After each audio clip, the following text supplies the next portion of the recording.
I've got one very quick question from me. One idea we've had is we try and crowdfund or something to get a group of RemainerNow people to go to Brussels. I think it was mentioned earlier. Just from a 30-second answer, what could you do there that could help kind of shift the message in Europe if we brought people across and things like that? What would you do? I mean, the message we've been trying to get across as newly elected MEPs is to our fellow European MEPs, and most of all to the new incoming Commission, to not assume that Brexit is inevitable, to be prepared to grant us an extension. And I put this to Ursula von der Leyen, who's the new incoming Commission President.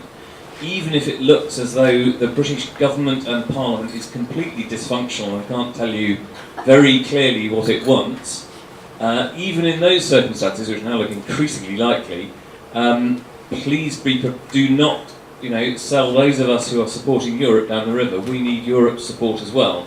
And I have to tell you, the response in the European Parliament to saying this kind of thing, they have been used to decades of being lectured and harangued by Nigel Farage, and they I think some of them genuinely thought that's what most British people thought.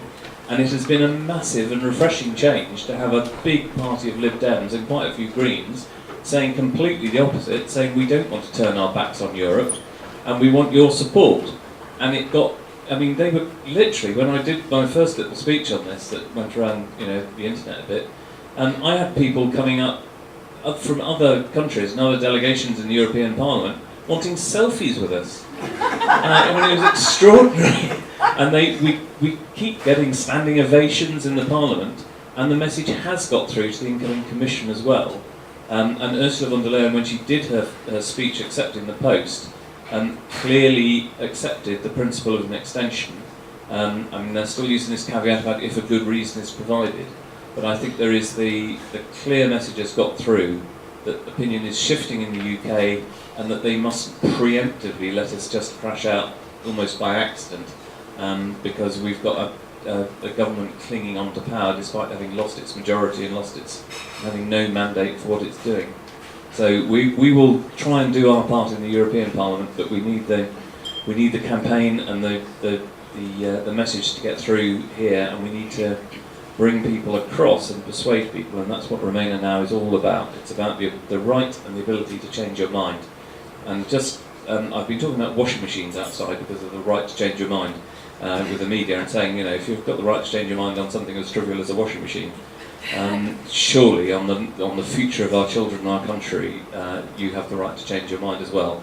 And if a bloke called Nigel tells you in the pub there's a particular brand of washing machine that's really good, and two dodgy salesmen called Michael and Boris sell you the deal that it comes with free healthcare and all sorts of other goodies that you don't think sound terribly likely, and you find that after you've bought the washing machine it starts leaking and threatens to blow up and flood the kitchen, just make sure you've got the right to change your mind written down. That's all.